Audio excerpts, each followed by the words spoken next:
वृंदावन में श्री बिहारी जी, कुंज बिहारी लाल, उनको जिन्होंने प्रकट किया, ऐसे स्वामी श्री हरदास जी महाराज बैठे थे।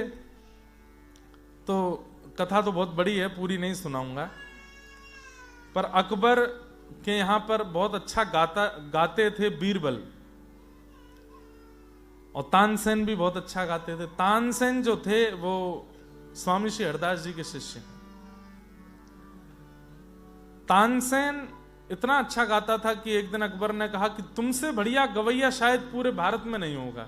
तो तानसेन ने एक बिंदु जल हाथ में लिया और एक बूंद जब गिरी तो बोला, मेरा गायन ये बिंदु के समान है और मेरे गुरुदेव स्वामी श्री हरदास जी का गायन इस सरोवर के समान है। आपने अभी सुना नहीं है उनको।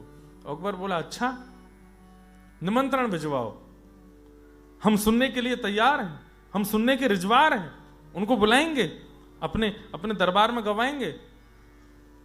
तानसेन बोला, महाराज हमारे गुरुदेव जो है ना, वो आप जैसे राजाओं के दरबार में नहीं गाते। आप जैसे क्या किसी राजा के दरबार में नहीं गाते, वो तो महाराजा के दरबार में गाते हैं।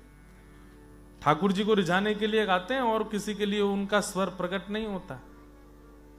एक बात कहूं बंधु, मैं कहता भी हूं कथा में, कि अपने गुण का प्रयोग व्यक्ति मनोरंजन के लिए करता है, जनरंजन के लिए करता है। किसी को गाना आता है,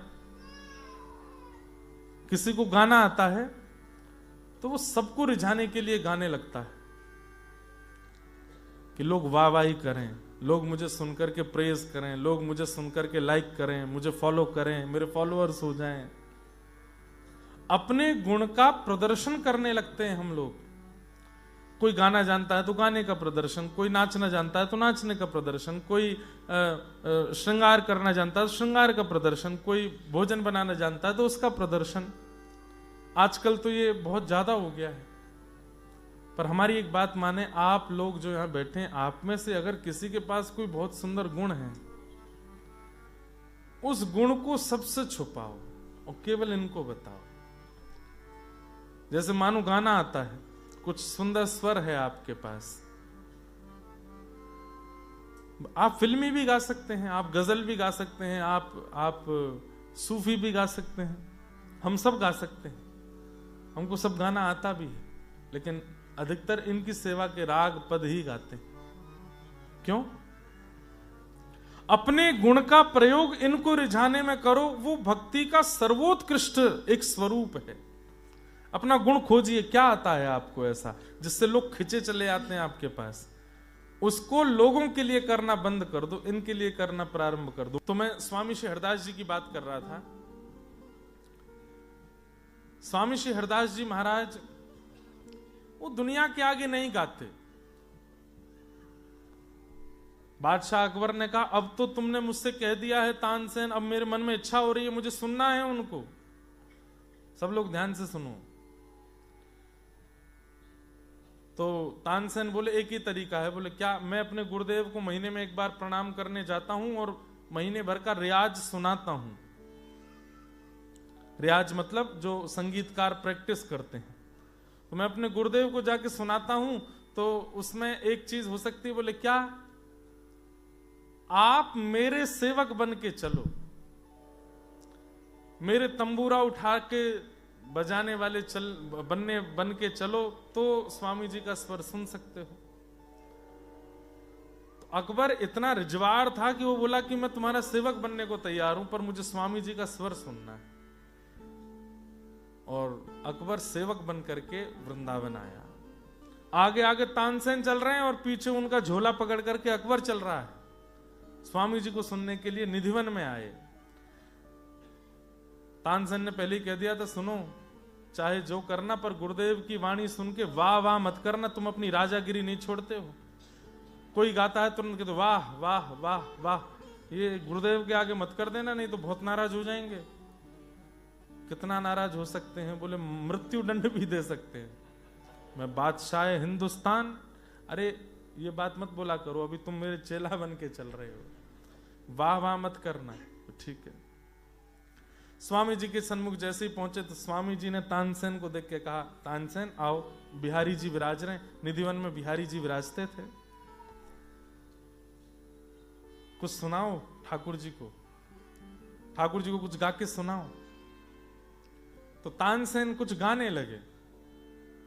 एक तानसेन का पद भी है, बहुत सुंदर है, लेकिन अब मैं ढूंढूंगा फिर गाना मुश्किल होगा, नहीं तो बहुत अच्छा पद है। तानसेन ने पद गाया और पद में जानबूझ करके गलती की, ताकि, क्योंकि सीधे नहीं कह सकते कि गुरुदेव आप कुछ गा के सुनाओ, गलती करूंगा तो सुधार करने के लिए गुरुदेव फिर कुछ गाएंगे तो ये सुन लेगा। तानसेन गाने लगे, गाते गाते जैसी गलती की तो स्वामी जी के नेत्र थोड़ी भौं चढ़ गई। बोले क्या कर रहे हो? गुरुदेव अभ्यास नहीं हो पा रहा है, आप ठीक कर दीजिए। स्वामी जी बोले हम सब समझ रहे हैं, हमारा स्वर सुनना चाहते हो, सीधा बताओ। गुरुदेव कुछ सुनाइए ना।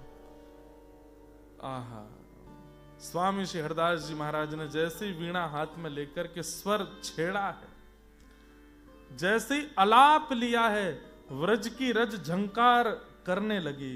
आकाश में पावन ऋतु सुगंधित हो गई। सूर्य जो बहुत टिमटिमा रहे थे एक बादल की ओट में चले गए। सारे वृक्ष वल्लरियों पर बैठे पक्षी बिल्कुल शांत हो गए। पवन भी चल रही है तो इस प्रकार चल रही है कि कहीं शोर ना हो। पूरा वातावरण बिल्कुल शांत हो गया, मानो सब स्वामी जी को सुनने के लिए प्रकट हो गए हों।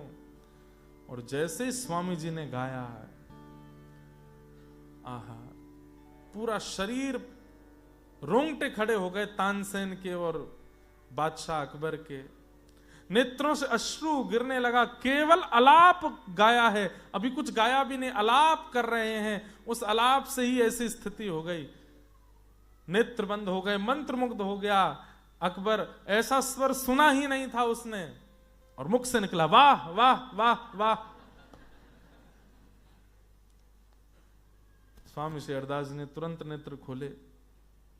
कौन है ये? तानसेन बोला मेरा चेला है। ना, इसके वाह बोलने में जितना गंभीरता मुझे लगी उससे पता चलता है कि ये कोई बादशाह है। कौन है? अकबर खड़ा हो गया, बोले कि अब सब पता ही चल गया है, अब क्या छुपाना। बादशाह हिंदुस्तान अकबर हूं मैं। आपकी बहुत प्रशंसा करता है तानसेन, पर इसने कहा था कि आप ऐसे नहीं सुनाएंगे तो मैं सेवक बन के आपको सुनने के लिए आया था। बहुत प्रसन्न हो गया हूं। कितना कितना कितना खूबसूरत गाते हैं आप, और ना जाने क्या क्या। संतों को अपनी प्रशंसा सुनना अच्छा नहीं लगता। स्वामी श्री हरदास जी तानसेन से बोले बहुत देर हो गई, घिघिया रहा है, इसको ले जाओ यहां से। तानसेन बोले कि आप चलो, गुरुदेव नाराज हो रहे हैं। बोले कि मैं जाऊंगा, लेकिन ऐसे नहीं जाऊंगा। कल को बात पता चलेगी मैं वृंदावन आया, स्वामी जी का स्वर सुन के कुछ दिया नहीं मैंने, दुनिया के लोग क्या कहेंगे? कुछ तो दूंगा मैं। आप बताइए मैं क्या दूं आपको? स्वामी जी बोले हमको कुछ नहीं चाहिए, बस एक चीज दे दो। बोले क्या? अपना रूप मत दिखाना आज के बाद, चले जाओ। बोले नहीं नहीं नहीं, कुछ तो मांगना पड़ेगा, आप कुछ तो दीजिए। तो बोले काम करो, वृंदावन में यमुना जी का केसी घाट है, उसकी सिड्डी का एक कोना टूट गया है, बनवा दो, जाओ। तानसेन की ओर देख के बादशाह अकबर बोला इसमें मुझे अपना अपमान लग रहा है, एक सिड्डी का कोना बनवाऊंगा मैं? तानसेन बोला आपके हाथ जोड़ता हूं, आप चलो जल्दी, नहीं गुरुदेव मुझे भी भगा देंगे। चलो दिखाओ मुझे कहां है वो कोना। एक सिड्डी का टूटा हुआ कोना देख करके अकबर गया वापस दिल्ली, जाके अपने मंत्रियों से कहा वृंदावन चले जाना, वहां पर किसी घाट का एक कोना टूटा, उसको बनवा दो। 6 महीने बाद अकबर को खबर मिलती है कि अकबर की जो इकोनॉमी थी वो डाउन हो गई। तो अपने सब मंत्री आदि और सब जो उस समय उसके सब देखा कि उसको बोले कहां जा रहा है इतना पैसा? बोले महाराज आपने कहा था वृंदावन में एक वो सिड्डी टूट गई है, उसका कोना बनवाने के लिए, वो कोना बनने में नहीं आ रहा है, उसी में ही हमारी सारी संपत्ति जा रही है। अकबर समझ गया, बोले कि मैं बहुत बड़ा बादशाह अपने आप को ऐसा समझता हूं, लेकिन मैं भूल गया था वे महापुरुष हैं। तब स्वामी जी के चरणों में जाकर के प्रणाम किया, बोले कि भगवान मुझे लगता था कि ये छोटी सी सेवा मैं कैसे करूंगा, लेकिन आप बहुत बड़ी कृपा भगवान। अब बस ये नाक रगड़ के कहने आया हूं कि वो सिड्डी का कोना मैं बनवा नहीं पाऊंगा। स्वामी श्री हरदास जी बोले वृंदावन को प्रणाम करो, और ये वृंदावन है, ये किशोरी जी के हस्त कमल से बना हुआ है, तू क्या बनाएगा इसको? यहां आकर के अभिमान मत करना आज के बाद, और बस एक ही हमारी आज्ञा मानो, क्या? वृंदावन के बानर और संतों को कोई दिक्कत ना हो, इसकी पूरी पहरेदारी तुम करवाओ। तो बादशाह अकबर ने स्वामी श्री हरिदास जी का चित्र बनवाया और ले जा करके अपने जहां वो नमाज करता था वहां रखा, रोज दर्शन करता था स्वामी श्री हरिदास जी का। ऐसे महापुरुष। तो इसे कहते हैं वैराग्य, राग रहित। इतना बड़ा राजा सामने आ गया, लेकिन फिर भी चित्त में कोई हमारे सामने कोई छोटा मोटा नेता भी आ जाए तो हम लोग अपने आप को कोई आदमी का आदमी नहीं समझते। वैराग्य मतलब जिसके लिए सब समान है, चाहे वो श्रेष्ठ हो चाहे वो सामान्य हो, उसको वैराग्य कहते हैं।